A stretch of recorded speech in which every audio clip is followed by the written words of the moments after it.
Hello students, I am Vijayalakshmi. I welcome you on my YouTube channel. Today we are going to read the poem Father to Son. The theme of this poem is generation gap. As usually we see that there is lack of mutual understanding between father and a son. It occurs due to the difference in their thinking and in their living style. Let's understand the poem in a better way by line-to-line explanation. Okay students, let's start the explanation of the poem. As you know, the poem Father to Son written by Elizabeth Jennings. The present poem is based on the theme of generation gap. Mean to say, what is the content or what is the matter of the poem, that is generation gap. जैसे कि हम सब देखते हैं आज हर एक घर में जो फादर और सन के बीच का जो रिलेशनशिप है वो स्ट्रेसफुल है, मीन टू से तनावपूर्ण है. There is lack of mutual understanding between them. उनके बीच में जो म्यूचुअल अंडरस्टैंडिंग है वो नहीं है, अच्छी समझ नहीं है. So in the present poem the father is depicting the reason और हिज पेनफुल एक्सपीरियंस. ओके, इस पोइम में एक फादर है जो अपने दुख को बयां कर रहा है. ओके, और उसको दुख किस बात का है कि he is not sharing a strong relationship with his son, and to some extent he is blaming himself for this kind of bond between them. Let's start with the first stanza. I do not understand this child, though we have lived together now in the same house for years. I know nothing of him, so try to build up a relationship from how he was when small. Yet have I killed the seed I spent or sown it where the land is his and none of mine. In the first stanza, the father. In this poem, not only a particular father is talking about. Okay, ये जो गाथा है ये किसी एक particular father की कहानी नहीं है. बेसिकली ये हर एक फादर की कहानी है, हर एक फादर का दुख बयां करती है. इस स्टैंजा में जो फादर है वो क्या बोलता है कि as he and his son both have been living together for years, कि चाहे वो और उसका जो बेटा है उनको इकट्ठे रहते हुए बहुत समय बीत गया, लेकिन दुख की बात क्या है that he became unsuccessful in understanding his child. लेकिन दुख की बात ये है कि वो अपने बच्चे को समझ नहीं सका. वो एक ही घर में रहते थे, इतने सालों तक इकट्ठे रहे एक ही छत के नीचे, लेकिन दुख की बात क्या है एक फादर के लिए कि वो उसके समझ में नहीं आया कि उसका बेटा चाहता क्या है, उसके बेटे को क्या अच्छा लगता है. Mean to say he fail to understand his child. I know nothing of him, so try to build up a relationship from how he was when small.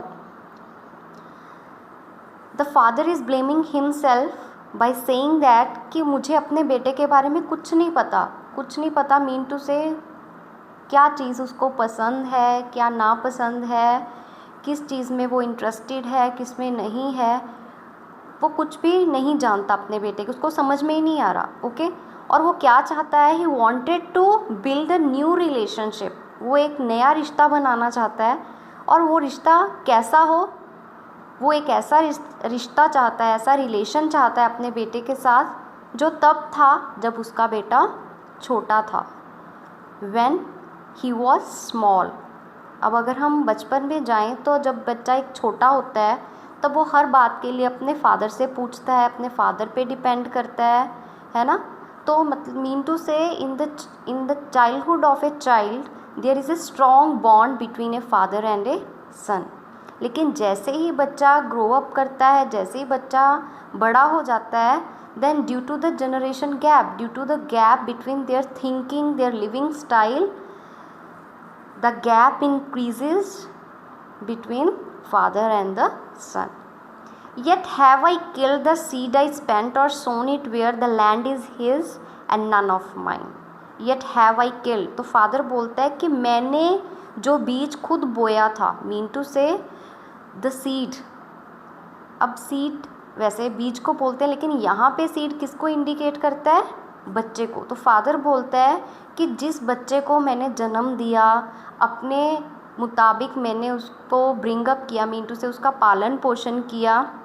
जैसे हम एक सीड को बोते हैं, है ना, उसको वाटर करते हैं, मतलब पानी देते हैं डेली, उसमें अच्छी खाद डालते हैं, अच्छे से उसको नॉरिश करते हैं, तो उसके पीछे हमारा एक पर्पस होता है. क्या पर्पस होता है? कि कल को जब ये सीड बड़ा होके प्लांट से फिर ट्री बनेगा, तो इस पे जो फ्रूट लगेंगे वो मेरे लिए अच्छे होंगे, मीन टू से मैं उनको यूज़ कर पाऊँगा. लेकिन यहाँ पे फादर क्या बोल रहा है कि जो बच्चे को मैंने पाला पोसा था, जिसको मैंने बड़ा किया था, जिसके लिए मैंने इतनी मेहनत की, इतना बिज़ी रहा, मीन टू से अगर हम देखें तो हमारे पेरेंट्स हमें बड़ा करने के लिए क्या कुछ नहीं करते, है ना. वो अपनी इच्छाओं को दबाते हैं, लेकिन हमारी इच्छा पूरी करते हैं. लेकिन उनको दुख कब होता है? जब बड़ा होके वही बच्चा अपने पेरेंट्स की डिज़ायर्स को पीछे रख के खुद की इच्छा पूरी करता है.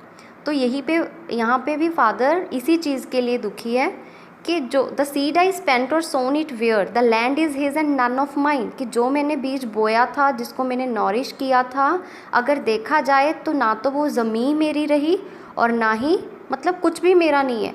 उस पर जो उसका बच्चा बड़ा हुआ है ना, उसने बच्चे को चाहा था कि बड़ा होगा, कल को मेरी सेवा करेगा, मेरे साथ टाइम स्पेंड करेगा.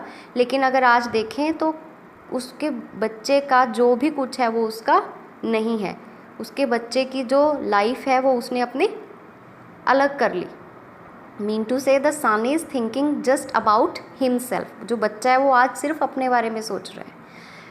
Now let's proceed towards the second stanza. We speak like strangers, there is no sign of understanding in the air. अब यहाँ पे इन दीज लाइन्स फादर क्या बोल रहा है कि वी स्पीक लाइक स्ट्रेंजर्स, हम अजनबियों के जैसे बातें करते हैं. अगर हमें कोई पर्सन पहली बार मिलता है तो हम उसके साथ बहुत फ्रैंकली बातें नहीं ना करते, हम उसके साथ लिमिटेड बातें करते हैं. तो वो क्या बोलता है कि अगर हम बोलते भी हैं तो कैसे बोलते हैं? सिर्फ येस और नो में आंसरिंग करते हैं.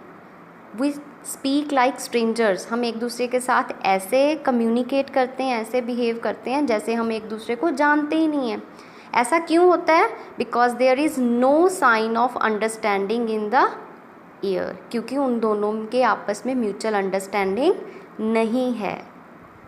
फादर को लगता है कि बेटा मेरी बात नहीं मानता, और बेटे को क्या लगता है कि फादर उसको समझ नहीं रहे, उसकी फीलिंग्स को नहीं समझ रहे.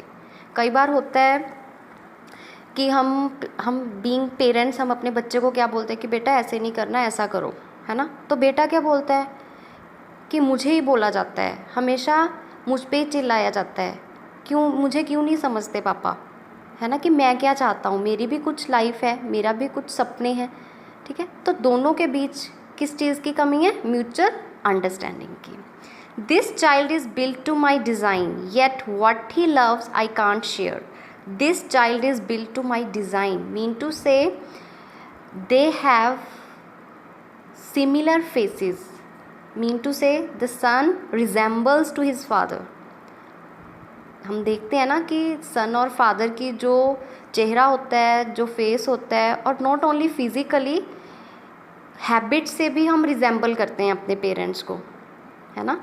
वो कहता है कि चाहे मेरा बेटा मेरे जैसा दिखता है, but what he loves I can't share, लेकिन पता नहीं क्यों जो उसको अच्छा लगता है, जो चीज़ उसको पसंद है, मैं उसके साथ शेयर नहीं कर पाता. मीन टू से फादर को वो बातें अच्छी नहीं लगती जो उसके बेटे को अच्छी लगती हैं. And this all occur due to the generation gap. Okay, तो हम भी देखते हैं कि आजकल जो टेक्नोलॉजी है वो बहुत ज़्यादा, उसका यूज़ जो है वो ज़्यादा हो गया है ना. हर चीज़ ने बहुत ज़्यादा प्रोग्रेस कर ली है. तो हमारी सोच में और हमारे पेरेंट्स की सोच में जो डिफरेंस आया है वो किस चीज़ के कारण आया है? जनरेशन गैप के कारण. इसीलिए कभी कभी हम तो फ्रैंक हैं, हमारी सोच क्या है, फ्रैंक हो चुकी है ना। कई बार हमारे पेरेंट्स बोल देते हैं ना कि ये जो तू कर रहा है वो अच्छा नहीं कर रहा, लेकिन हम अपनी जगह पे सही होते हैं। ठीक है, तो फादर यहाँ पे क्या कह रहे हैं कि चाहे मेरे बेटे की शक्ल मेरे जैसी है, चाहे वो फिज़िकली मेरे से रिजेंबल करता है, लेकिन फिर भी जो उसको अच्छा लगता है वो मैं शेयर नहीं कर पाता।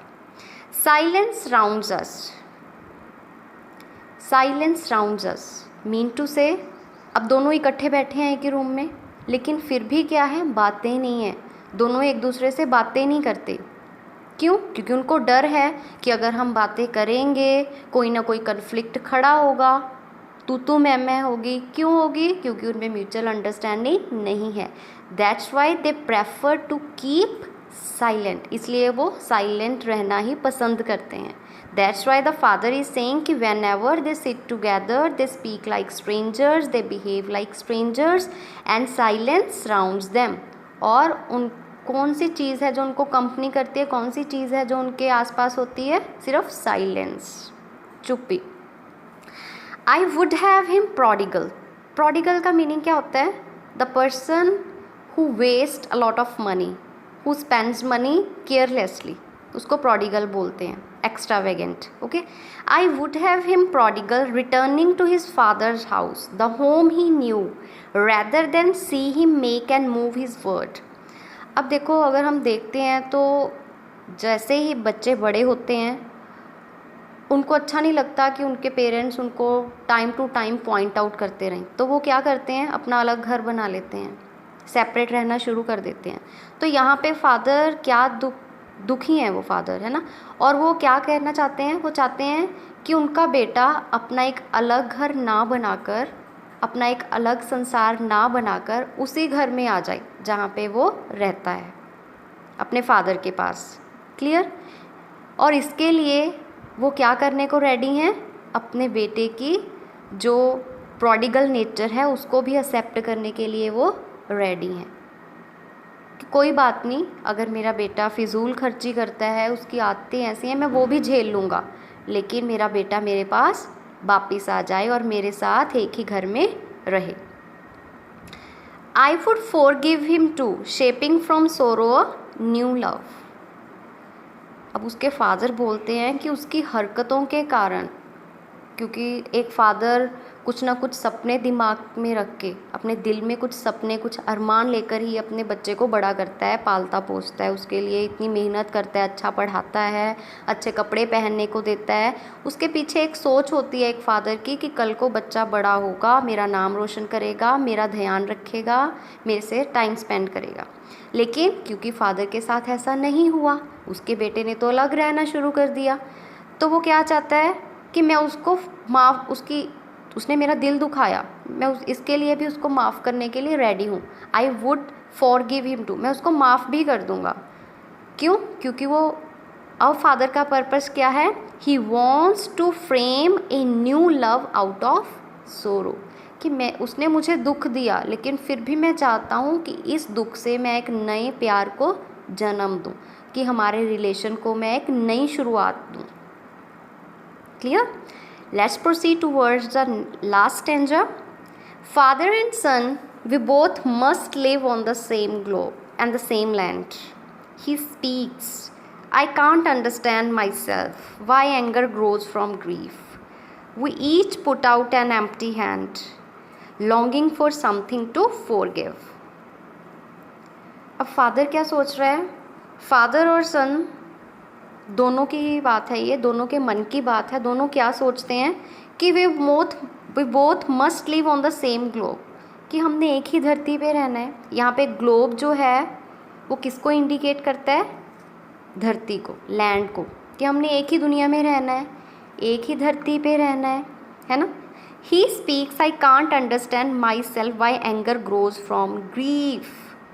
तो फादर बोलता है कि मैं अपने आप को समझ नहीं पाता। जब भी मुझे दुख होता है, जब मेरा बेटा कोई ऐसी हरकत करता है, मेरा दिल दुखता है, तो मैं उस पर शाउट करता हूँ, जो कि एक बड़ा रीज़न बन जाती है मेरे और मेरे बेटे के बीच की दूरी का। क्लियर? जब कभी भी हमारी डिज़ायर्स हर्ट होती हैं, हम अपने पे बात ले लेते हैं। जब भी हमारी डिज़ायर हर्ट होती है तो वो जो ग्रीफ होता है, जो हमारी सोरो होती है, जो पेन होता है, वो किसको जन्म देता है? एंगर को। तो हम दूसरे पे चिल्लाते हैं। वो कहता है कि मैं अपने एंगर को कंट्रोल नहीं कर पाता, पता नहीं क्यों मेरा जो दुख है वो गुस्से में बदल जाता है। We each put out an empty hand, and due to this gap, due to this lack of mutual understanding, both father and son are empty handed. अगर हम देखें तो एक फादर हमेशा अपने बच्चे की कमी फ़ील करेंगे। जब वो बुज़ुर्ग होंगे, बड़े होंगे, है ना, एल्डर्स हो जाते हैं, जब ओल्डर्स हो जाते हैं तब उनको कहीं ना कहीं कमी महसूस होती है कि अगर उस टाइम मैंने अपने बच्चे को ऐसा ना बोला होता तो बेटा मेरे साथ रह रहा होता। और बेटा कहीं ना कहीं सोचता है कि काश मेरे पेरेंट्स मेरे घर पे होते, मेरे बच्चे को दादा दादी का प्यार मिलता। तो दोनों ही खाली हाथ हैं। दोनों को इस लैक ऑफ जो म्यूचुअल अंडरस्टैंडिंग है उससे क्या हासिल हुआ? कुछ भी हासिल नहीं हुआ, दोनों ने कुछ खोया ही है। तो दोनों के हाथ एम्प्टी हैं, दोनों अपने एम्प्टी हाथ लिए खड़े हुए हैं। Clear? Longing for something to forgive. Longing means desire. दोनों की इच्छा क्या है? एक दूसरे को माफ़ करना। But they both want each other to forgive. दोनों क्या चाहते हैं? बेटा चाहता है कि फादर मेरे पास आए, फादर चाहते हैं कि मैं बड़ा हूँ तो बेटे का फ़र्ज़ है कि वो मेरे से माफ़ी मांगे और मेरे पास आए। तो दोनों की वैसे लॉन्गिंग क्या है? एक दूसरे को माफ़ करना। लेकिन दोनों ऐसा करने में क्या है? फेल हो जाते हैं। So this was the point. Let's see its poetic devices. Okay, the poetic devices are the ornaments of a poem. जैसे हम किसी चीज़ को खूबसूरत बनाते हैं ज्वेलरी के साथ, है ना, तो वैसे ही जो पोइट होते हैं अपनी पोइम को सुंदर कैसे बनाते हैं? With the help of poetic devices, और we can say figure of speech. So इस पोइम में, in this present poem, the poet has use 3 poetic devices. Number 1, alliteration. You know very well what do you mean by alliteration. Alliteration क्या होती है? जब एक ही line में 2-3 words ऐसे आए जो सेम लेटर से स्टार्ट हो रहे हैं, उनकी साउंड सेम है फर्स्ट लेटर की। For example, see the line, the seed I spent और sown. So in this line the word seed, the word spent and the word sown, these 3 words are coming together in the one line. तीनों एक दूसरे के नज़दीक हैं line में। Clear? And all these 3 words are beginning with the same sound S. So which poetic device is used here? Alliteration. Second example of it, silence surrounds us. So in this line too, the word silence and the word surrounds start with the same letter S. Okay, and close to each other. So we can say the poet has used here the poetic device alliteration. The third example of it is shaping from sorrow. Okay, then S. Shaping में भी first letter S है और sorrow में भी first letter S है. Let's see the next poetic device, that is simile. We speak like strangers. Directly अगर हम किसी चीज़ का कंपैरिजन करते हैं उसकी सिमिलैरिटी को लेके, अब देखो फादर और सन दोनों बिहेव करते हैं, तो किसकी तरह बिहेव करते हैं? एक मैं आपको सिंपल सी इसकी रिकग्निशन बता देती हूँ कि सिमिली और मेटाफर में क्या फ़र्क होता है। सिमिली में हम जैसा या की तरह वर्ड यूज़ करते हैं, एज और लाइक इन इंग्लिश। जैसे वी स्पीक लाइक स्ट्रेंजर्स, हम बोलते हैं किन की तरह? स्ट्रेंजर्स की तरह। तो यहाँ पे लाइक वर्ड आ गया, लाइक और एज यहाँ पे वर्ड आ गए, तो मीन टू से वहाँ पे कौन सी पोइटिक डिवाइस यूज़ हुई है? Simile. Clear students? Next is metaphor. Metaphor क्या होता है? Indirect comparison. आपको एक इसकी सिंपल एग्जांपल देती हूँ. अगर मैं आपको बोलूँ he fought like a lion in the battle field, कि वो बैटल फील्ड में एक लायन की तरह लड़ा, मतलब इतनी ब्रेवरी से लड़ा जैसे कि एक लायन लड़ता है ना. तो मैंने यूज़ किया word he fought like lion, तो यहाँ पे लाइक आ गया, तो ब्लाइंडली आपने वहाँ पे राइट कर देना है सिमिली. अगर मैं बोलूँ he was a lion in the battle field, अब कंपैरिजन तो उसका लाइन के साथ ही हुआ है, लेकिन मैंने लाइक और एज वर्ड का यूज़ नहीं किया. वो एक शेर था बैटल फील्ड में, मतलब उसमें शेर वाली क्वालिटीज़ थी, उसने वो बहादुरी दिखाई जो एक शेर में होती है. तो यहाँ पे वर्ड जो है सीड, सीड का मीनिंग यहाँ पे वो बीज नहीं लिया गया. सीड का मीनिंग यहाँ पे किसके लिए यूज़ किया गया? सीड वर्ड बेटे के लिए. तो the word seed is here metaphor. Clear students? So I hope that you have well understood the poem Father to Son. Okay, I did my best to make you understand this poem. You have to comment below how's the video, okay, and further share the videos with your friends. And the thing that you have to do is to